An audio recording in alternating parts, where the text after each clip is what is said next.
Hello, everyone. Welcome to Vent and Reinvent, a parent webinar series. Today's topic is screen time. How much is too much? It's a question I've been getting from so many parents in my professional and personal life, especially since the quarantine. I have prepared 30 minutes or so. We're going to pack in so much good information. You're going to get a lot of practical tips and ideas for how to manage screen time. And I'm going to take your questions. So let's just first practice. If you are using the chat window to chat, you're welcome to use the chat window to chat. Please open up the chat and just say hi. You can say hi and what town you're viewing from.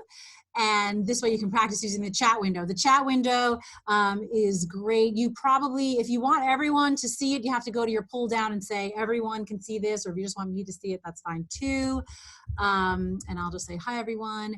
This is great. Welcome from Chester, Fort Lee, Roxbury, Mountain Lakes, Caldwell, Pompton Plains, Wayne, awesome, Pequannock, great to see you all. I'm so glad you're here. Feel free to use the chat window to chat with each other. If you want to share ideas or shout something out, go ahead. I might not be able to read everything live during the webinar on the chat. Just know that, but you're welcome to keep the energy going there. If you click on the Q&A, that's where you can submit a question to me. If you want to submit a question now or during the program, just put your kids' ages first so I can try to address questions from a variety of different age groups, parents with a variety of different kids of different ages. And feel free to submit your questions throughout. I'm going to be going back and forth between what I want to share with you, some videos, and the Q&A throughout the program. The first thing I do want to do is put up a poll so I can see who's out there, and I've been starting every program this way. It really helps me to know who the audience is tonight. It is a multiple choice. You can choose multiple answers. So let me know what age your kids are, toddler to pre-K, K to 2, 3 to 5, middle school or high school. And that will really help me to get a sense of who is here. Terrific. A few more of you need to answer, so go for it. Great. All right. I'll share with you most middle school and high school, which is great, but plenty of you have elementary age and even some younger ones. So welcome everyone, and I'm really glad you're here. Yes, we are all using screens more during the quarantine. Totally understandable. I think in the very beginning, in the first few weeks, everyone was saying, it's fine, just like, you know, it was chaotic, you know. We were working from home and managing our kids, and you know, it was all new to us.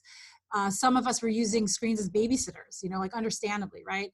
But I feel that at this point, this is the new norm right now. We don't know how long this is going to last. We need to create a new routine. We need to set our standards that match our values, and we need to figure out how to create a healthy balance in our homes, because this is going to go on for a while. You know, it's not just a few weeks and we were chaotic and now it's over. This is here to stay. We don't know for how long. So what I want you to leave today understanding is what your beliefs and values are around screen time, and how to set guidelines and how to have the conversation with your kids, no matter what age they are, so that they understand your reasons, where you're coming from, and that they respect your guidelines and your rules, because that's how they're going to follow them, right? If they respect where it's coming from and they respect you, then they're going to follow through. So we're going to talk about that today. I'm going to break down the program with 4 big messages. And the first one is balance. I put this up here for you guys. All right. The first one is balance. Not all screen time is created equal. The way I like to describe it is that there's 2 different types. One type of screen time involves creative productivity or education. Creative productivity, okay? I like that kind of screen time. I love technology. It's incredible. It can help us advance our society and improve our skills. That's pretty incredible, okay? That's on the one hand. The other hand is the passive, very addictive form of screen time. Okay, so An example of creative productive is using a video editing software to create a movie, right? Creative or productive could be using a video game like The Sims, where some teenagers talk to me about. They create their own world and they're creating their own characters. Okay, so that can sometimes spill over into, well, how much time is okay, but it's creative and productive. I like that better than binge watching YouTube, binge watching Netflix, scrolling through social media feeds, okay? On the one hand, we have that creative productive, which is engaging. It's using skills, it's developing skills, it's imaginative, it's interesting. It's getting the brain thinking about how to be curious and be a critical thinker. The passive, addictive is I'm using these apps that are designed to keep me addictive and engaged, but there's not much coming out of it for me in terms of any creativity or critical thinking. So I'm just scrolling through my Facebook, Instagram, Twitter feeds, and I'm just looking at posts of filtered pictures, or I'm just binge watching my favorite YouTuber. There's only so much of that that should be happening every day. Yes, it can be happening. It's entertaining. It's fun. Everyone deserves to have their, mindless entertainment. And especially right now, we're probably doing a little more of that. But we need to find that balance. Like in my home pre-COVID, that balance was probably like a 4-to-1. Now it's shifting a little bit 2-to-1, sometimes 1-to-1. It depends on the day, it depends on the weather, it depends on what's going on. But there's a conversation always in my home about the balance, all right? And so that's really, really important. If they are using that passive screen time, which we all are, I also want you to be asking them the question, so what's inspiring about it to you? Might it inspire you to do something creative so we can connect that passive with the creative and the productive? And that's really important to be having this conversation with your kids about this balance. Now, the next thing that comes is to develop the skills, okay? So we're talking about the balance of the creative versus the passive. In that creative comes this conversation around, let's develop some of your skills that you can develop using technology and using screens. Now, here's the key. It has to be something that your child, or your teen, really truly cares about themselves. They have to come up with the idea. You have to say to them, what's something that you're interested in that you want to develop? Is it fashion design, photography, photo editing? Is it music, creating music using GarageBand or one of those apps where you can piece together your own music? Is it playing sports and creating your own league with your own rules, right? There's so many different ways to get creative using screens and technology, and you have to make sure it's coming from your kid. There are sites like Skillshare where you can go on, and for there's some free videos, and then for a very low cost, your kid can be sitting and going through a skill development program and course where they're learning in short little increments. Maybe it's once a day or even once a week that you tell them you want them to be developing a skill. Watch this video to learn this skill. I love using technology to develop skills. And I'm going to get to some of your questions in a second. I want to show you what I'm doing in my home where I'm connecting this balance with the developing of the skills. So I have a kindergartner and I have a middle schooler. Okay, so I have a pretty big age gap there, but I apply these concepts to both of them.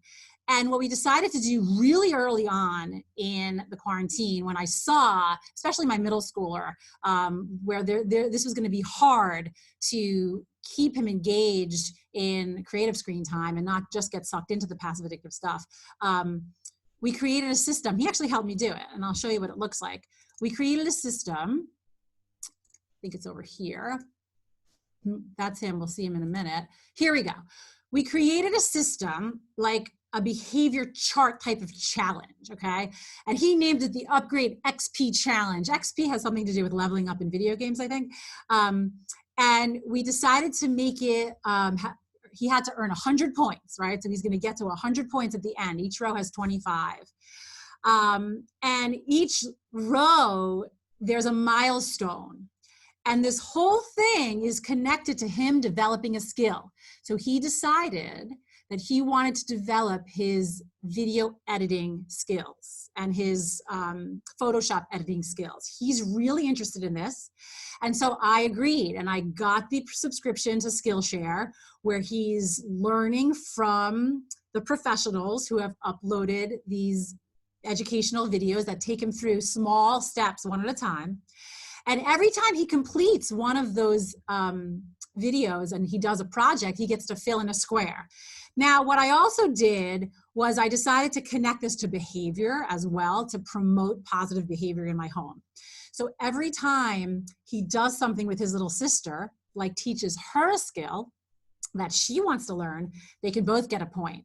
So he's helping her learn on code.org how to do very basic intro coding that they have on code.org for young kids. It has to do, I think they're using Minecraft, or there's a Moana program, and he's sitting there, and for 10 minutes or maybe 15 if it's going well, he's guiding her through that. So I am killing a lot of birds with multiple stones, even though I don't really like that expression, but you know what I mean. So they're both getting a lot out of it, and they're getting points on their chart. I also decided to tie chores into it. So on our chore day, which has been Wednesday, when he vacuums or does whatever chore I have for him, he can fill in a point. So you see where I'm going with this. By the way, the key to this all is that there's a big motivator at the end. What happens after the 100 points? Well, we decided together, we had to agree, of course, mom and dad, that he's been wanting to upgrade his computer so that he can actually do more advanced coding and more advanced video editing. So again, I love that it's tied to his skill. So we agreed that if he gets 100 points, that we will let him use his savings to upgrade his computer so that he can do more advanced things. He needs more speed. So this is working really well in my home. There are some days where he's getting 4 or 5 points. There are some days where he's just getting 2.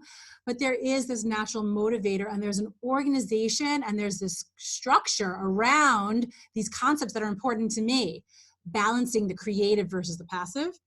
By the way, he has to do the creative first and get those points before he can go to his passive. So at the end of the day, you could sit there and watch your favorite YouTuber for an hour and a half. That's kind of like my number. Sometimes it goes to 2.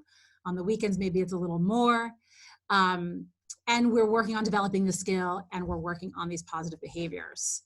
Let me get to a couple of your questions. What if they're scrolling through TikTok, but also making TikTok and getting so much attention that it makes them do more? So it's interesting, TikTok. By the way, I was interviewed, and it just came out this week. NJ Family Magazine interviewed me about TikTok and quarantining, which is so cool. So there's a link on my website to it. But if you just go to NJ Family and you look up TikTok, you'll see the article. It's a great article. So I think TikTok can go either way. I'm a little cautious about it. However, some teens and tweens use it really creatively. So if you're involved and watching, I think it could fill this creative zone of screen time. But the key is, I would say to my kid, make a TikTok and then show me. I'll let you know if I check off that box that it's creative. And if you're doing some kind of chart, I give you the check, you know. Let them get creative, let them get inspired. And what I would say, I mean, it sounds like this parent's saying they're getting a lot of attention, it's a lot of fun, so it can become addicting. Yes, I would put a time limit on it. I would limit it at 30 minutes. Limit it at 30 minutes a day. You could do your TikTok. It's creative, get creative. It's done at 30 minutes. And you can't just be sitting there scrolling and scrolling for hours and hours and hours, right? But show them that you appreciate their creativity and that you like it, and get into it with them. So I think that's really an important piece. I'd like to show you a video of my son, Isaac, who some of you have met in this way on our webinars here, talking a little bit about some of this stuff. Now, I've obviously been talking to Isaac about this stuff for years, because I've been doing programs, educational presentations about screen time for years. And so he hears me talk about it, and obviously I have very specific structure around it in my home. I think he has some interesting insight as a middle schooler, let's see what he says about the passive versus creative part of this. So this also applies. Hang on a second. I just want to make sure I shared the sound with you. Here we go. Creative stuff too. When I am just doing passive, like watching YouTube, I have more of a tendency to not want to get off or be zoned out and unhappy when I get off. But if I'm doing social or creative, for example, playing a game with my friend or making art in Photoshop, I'm much more likely to get off, I found, and I'm much happier when I get off. So that's really interesting. He has that awareness that when he's just zoning out on that passive and sitting back and his eyes are getting glassy, when I say, hey, it's time to get off, or the timer goes off, it's hard to pull himself away. But if he's playing a game with a friend or he's doing his creative stuff, he's excited. And as a parent observing it, I see he gets up and off and he's like, Mom, can you come check this out? And I often will stop what I'm doing to check it out because I want to reinforce that excitement around his creative process and that I support that. And it's exciting to use the technology and the screens in this way. He'll show me what he did, or he'll show me the exciting, thing they built in their game. And I love that part of it. So you can say feed two birds with one crumb. Thank you. I love that from before.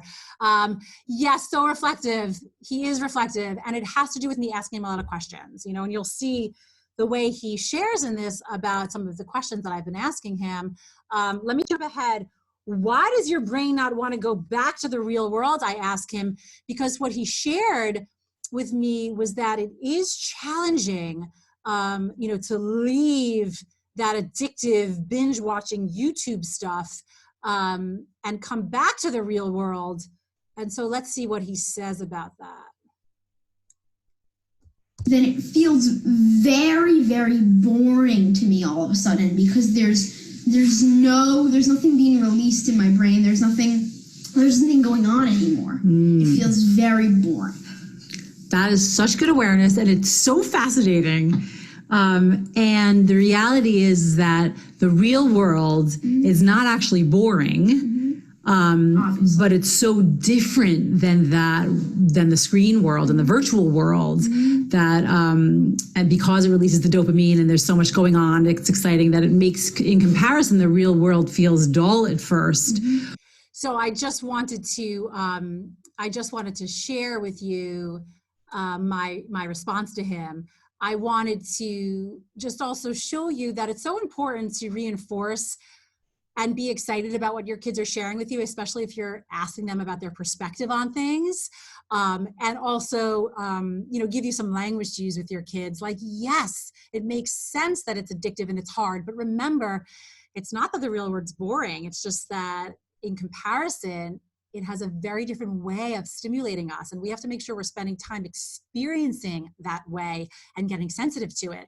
Now's the best time to do this, is to get outside in nature and get dirty and let them be sensory and rub their hands in the dirt, and don't tell them to put their shoes on if they're walking in the mud. Like, just let them feel some of that unique stimulation that can happen outside in the world around us in nature.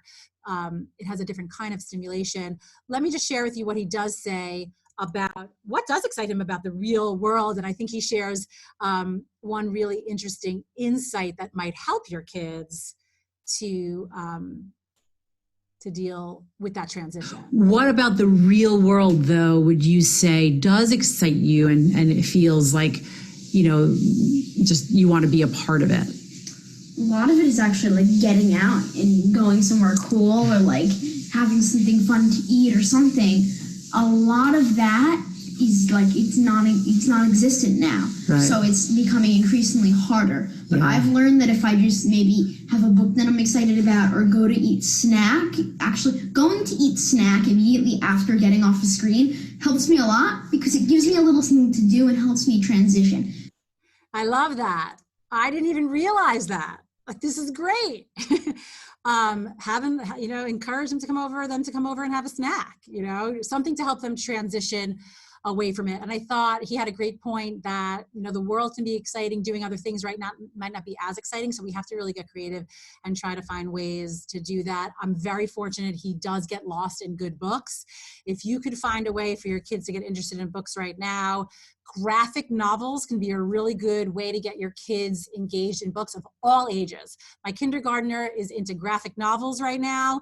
There are cute ones for that level. There are great ones for elementary level. There are great ones for middle school level. Just look it up. It can be a way to get your kids interested in reading because it's really colorful and fun and engaging. So just look up graphic novel, order something on Amazon, or use the ebooks, you know, feature from your library if you've figured out how to use it. I think that can be really important. Okay, I want to talk a little bit now. Some of the questions are coming in about connecting with friends. I want to share with you my next point, which is connecting. They need to be using screens right now to connect with friends and peers. Staying connected socially is one of my biggest concerns for the psychological development and health of our children and teens right now. They have to stay connected to friends and peers. It's a part of the way that they develop their identity, that they build self-esteem, that they feel healthy and happy. So we have to help them to use screens in a productive way to connect. And the key is to feel the connection. And that's why I wrote video and not just text. They need to see each other's facial expressions and hear voices. So I've been encouraging FaceTime or Zoom or anything. Some of the teenagers use House Party or other Google Meet, whatever it is. You want to encourage them to get on the video chat with their friends at least a few times a week and ask them if they're doing it. They're going to feel more of a connection than if they're just texting or just Snapchatting or just commenting on Instagram. There's a difference, and that's really important. I want to make sure you're asking them that question. One of the questions that came in was, I noticed, you know, they're spending a lot of time on screens for gaming or FaceTime. It is the only way for them to socialize right now. I completely support it. I would say if they're using screens for FaceTime and socializing, I wouldn't even count that in their passive screen time. If they want to sit with their friend on FaceTime for hours and talk or draw or laugh or watch a show, I would say go for it. They need that badly. It's the really passive addictive stuff that I would say put a time limit on, right? You know, put that limit on, you know, my ideal is max 2 hours, but if that's unrealistic for your home, it's fine, you know, go a little beyond that, but have some kind of time limit. And the key is to have the conversation with your family, with your kids and your teens. Say, listen, I want us to develop a healthy state of mind and us to be happy and connected and having fun. I know that passive addictive stuff does not ultimately make you feel good. Do you agree? Do you notice? Talk to me about it. Get the buy-in, right? They will, most of these teenagers and kids get it. They know it's addictive. Ask them, what is your creative, productive versus the passive and addictive? You get them talking about it so then you can say, all right, guys, I want you to do your creative, productive stuff now for the first part of the afternoon, or if it's the weekend, for the first part of the day. Show me what you've done when you're done. I'd love to see. I'm excited about it, you know, and then you can do your passive stuff. And hey, as adults, you should be doing that too. I'm doing my productive work, or maybe I'm working on a creative project, and then I'm going to do my, you know, watching my shows or whatever it is. Thank you for the graphic novel link. I see someone's putting in the chat. That's terrific. So I am going to share with you another video of some teens. So some of you know I am offering a live stream for teenagers at 7 p.m. Eastern, Monday through Friday, where I bring teen mentors on with me to answer teens' live questions, and it's been really positive and wonderful. We did it on Friday on Instagram Live because I am trying to meet them where they are at. We had an amazing turnout and a lot of great questions. I'm going to show you what a couple of the teen mentors shared about the screen use for them. I think we could really learn a lot from what they're sharing and saying. Let's see what Lily has to say about how she might get distracted. What's an example of like how you get sucked into the technology or social media? Like if I'm just doing like homework or something, it's like something I maybe don't enjoy. I'm like, oh, I'll just go on my phone for a few minutes. And then it's like 5 minutes turns into 20 minutes in like 2 seconds. Totally. And then 20 minutes becomes an hour. So And so she has an interesting way of how she controls that sort of addicting distractions. One of the things she does that I really love is she's using the screen time feature on her iPhone to set a limit. She told me she sets a 2-hour limit for her Snapchat and Instagram, so that when it gives her the alert, she really gets off. And I love that. That's pretty amazing that she can do that. That I'm like, oh, I'd so much rather just be like sitting on my phone than doing my work or like going for a run. Like, so what do you do then?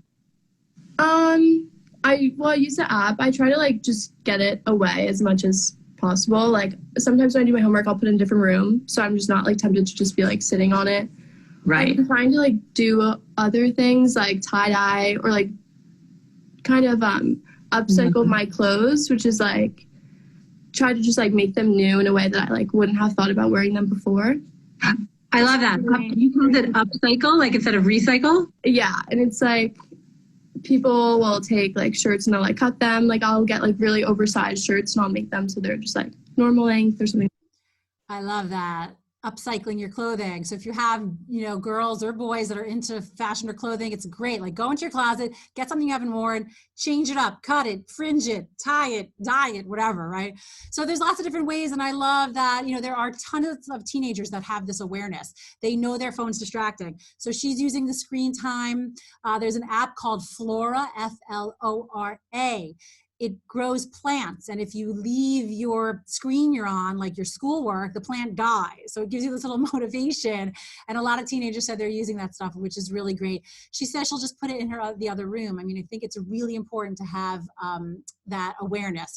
If you're doing your schoolwork and you're struggling, like take the phones away. The problem right now is we can't take the screens away. They're doing their work on their computer. And so it's really hard. You have to encourage them to not be clicking over. They can also use these types of apps, Flora or Forest, on their computer to help them try to be motivated to not leave. Let me take another question. There's so many great questions coming in. My 17-year-old won't even have the conversation about limiting her screen time. That's fine. You could sit her down. If there's 2 parents in your home, both of you sit her down and you could say, you don't have to have a conversation with me. We're just going to tell you about it. This is our belief as your parents. We're here to protect you and guide you and to try to teach you how to be the best you can be. We're going to tell you this is what we want to happen in our home. If you really feel strongly about it, if she's feeling anxious or stressed or depressed or not getting any of her schoolwork done, you could tell her we're going to set the limit for you because it's a problem. If she's doing okay and getting her schoolwork done and you just feel like you'd rather be doing less of it, then maybe you don't want to fight too much about it, but encourage her and say, listen, we would love to see you do something creative on it. Is there something creative you would like to do on it? A lot of teenagers will have that conversation, right? So start there with what's something creative and fun that inspires you on Instagram, and could you make an account like that, right? Or do you want to make a new account for our family or for quarantine or for your photography and just post on there, right? There's ways to get creative. I can't get my 17-year-old son to join the group. How can I get him to join? I think maybe you mean the talk about real things that I'm running. Just tell him to watch one time. Maybe he'd like that. On Fridays, we're doing it on Instagram. A lot of them like that. So tell him to join on Fridays. My 17-year-old says everyone's going to bed at 1 to 2 a.m. in the morning. She doesn't want to go to sleep. We have a rule that devices stay downstairs when they sleep. I agree. No phones. I told them phones downstairs by 11:30 midnight. I can't force you to go to bed. It's true. I do think it's great to have phones out of their room. I think that's really important, and negotiate with them, right? You want to stay up till 1 and wake up at 11, but get your work done. Okay. But the phone has to be downstairs, and if it's not, then you're going to lose it the next day, because that's how strongly I feel about it, right? Some parents get creative. Take a picture of it, send it to me. Take a picture of the area you're putting it in and send a picture to me at midnight whenever you're done with it, or whatever your rule is. Again, you have to pick your battles, but to me, the important thing tonight is that you take away is to have that conversation with them about the balance and the creativity, so that they're developing a skill and getting something really useful out of the technology. The final piece that I want to speak about is bonding. This is about you and your kids. This is about parents and kids bonding using the technology and screen time and doing it through their interests and their games, right?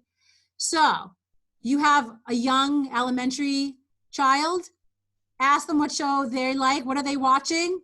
I don't know. They're watching Dino Dan. Whatever shows they're watching, watch an episode with them, right? Your middle schooler is playing Minecraft or on TikTok, do it with them. Have fun with them. Ask them to show you, get into it. Do it for 15 minutes even. They're gonna love it. It's gonna be bonding, right? If you have a teenager, watch an interesting Netflix show or movie with them, play the game they like to play with them, ask them to set up an Instagram account for you. Use the screen time and technology to be bonding with them. Play a family game, play that heads up game or psych. There are some fun games to play with them, and use it as bonding time so that you're joining their world. That's really important. Now, the other side of that is I really encourage you to have times where you're screen-free zones and times, like dinner time, screen-free. Parents, kids, phones and devices away. Sit down at dinner without them. Talk, joke, be silent, whatever you want. That's really important. Bedrooms, I think they're a great time for screen-free. On the weekends, pick 1 hour, just 1 hour, and have everyone agree, what's a good hour, everyone? For a family game, a movie, sit outside, walk the dog, go for a walk. No devices. Leave the devices at home when you go for a walk. Leave the devices inside if you go leave the devices inside if you go outside, right? So make sure you are teaching them that it's important to also separate. And like I was saying earlier, to develop the ability to be sensitive to the real world around us. That is really, truly important.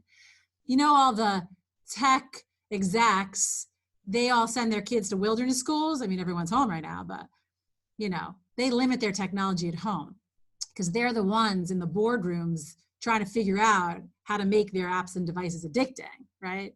Because they know that it's a game and it's a competition for our attention, right? And they know that they're using advanced psychological research to create features of their games and apps to make them addicting. Okay, so let's not be duped and let's be teaching our kids to be critical thinkers. Okay, let me see if I can get to one more question from a different age level, if I can. Okay, so one of my middle schoolers and a ninth grader, another person having a similar question, not interested in doing the videos, they only want to text their friends. They only want to text their friends. Have a conversation. I would first just say, like, tell me about it. Are you, what makes you hesitant to do the video? And then be silent. Don't give them answers. Are you nervous? Are you self-conscious? Do you not like what you're wearing, right? Just be silent and let them speak and see what comes up. It could be some of that. Could be some self-consciousness around how they look or how they sound. So let them voice it out and see what happens. Maybe say, like, well, just give it a try and let's see what happens. Or do you want to practice with grandma and see what it's like? But I would tell them honestly, listen, when you hear your friend's voice and see their facial expression, it feels really good when you hear them laugh that way, right? And just be encouraging, have them experiment, see if they'll do it with you. And I think that that open dialogue about it. And, a lot of the teenagers have said to me, and a few weeks ago when I showed you some of the teen advice, they were saying, make the suggestion and then give space. And I've shared that advice with parents for years about teenagers. Make the suggestion, then give them space. Let them think about it. It might take them hours, days, or weeks to come to the conclusion themselves. When they come to the decision themselves, they're going to be so much more likely to follow through. And that's really, truly important. I want to take one more question. Oh, thanks. Okay, sure. I would love to share about the teen, for the teens, 13 to 17. They're invited to Talk About Real Things, which is the program that I'm running free weekdays at 7 o'clock. They should go to talkaboutrealthings.com and click register. So it is a Zoom webinar like this, where I bring only the teen mentors up live. So if your teens join as viewers, no one will see or hear them. They can submit their questions anonymously, but they can participate in that feeling of being connected to other teens. And then when we do run it on Instagram, which happens on Fridays and possibly some other days, they'll get a notification if they want to. If they have an Instagram and they want to log on, they can also just log on and view, and we have our teen mentors come up live on Instagram, which has been really fun because they love it and they know how all of that works. So as a quick reminder, as we end here, it's about balance, the creative versus the passive, less passive addictive, more creative, so that they can develop a skill that they want to develop, not that you want them to develop, that they want to develop. Ask them what they're interested in. Make sure they're connecting with friends and peers using video ideally, but make sure they're connecting using technology, and that you are bonding with your kids using the screen time, because it is so important to join them in the world that they love, and that we're connecting with them. So important. I want to thank you all for being here with me tonight. This has been the 4th week in a row of our 4-part series. I am going to be back. We're going to take a little break. I'm going to be back Monday, June 1st with the next parent webinar. I've loved the feedback I've gotten from you all, and I'm more than happy to continue doing this. I will announce the topic in a couple of weeks. You are all enrolled and can join again at the same link if you want to participate again. The free teen gatherings at talkaboutrealthings.com, and if you are interested in learning more about the therapy services that we are offering with the licensed staff at my offices, you can go to wellbeingtherapycenter.com or call the office to get some information about our online groups and individual therapy that we are currently running right now. We are thankfully having a lot of success doing therapy using the online platform. It really does work well. There is a really good connection we can make, and so I'm grateful that we have the ability to do that. For those of you who have not worked with any of our therapists before, we are offering 15-minute free consultations so that you can connect with a therapist, get some information, see if it feels like a good match, and learn a little bit more about what you might do in those therapy sessions that could be effective to help you. I want to let you know that the recording of this will be available tomorrow. So if you missed any part of it or want to share it with a parent who needs some guidance about screen time, feel free to send them the link. It will be posted tomorrow in the afternoon. And you can get that by going to wellbeingtherapycenter.com, clicking on services, and then going to online free parent webinars, and you will find that link there. Thanks for all the thanks that I'm seeing in the chat. It's been great to be here. I'm going to sit here and enjoy reading the thank yous as I say farewell to you all. Stay positive.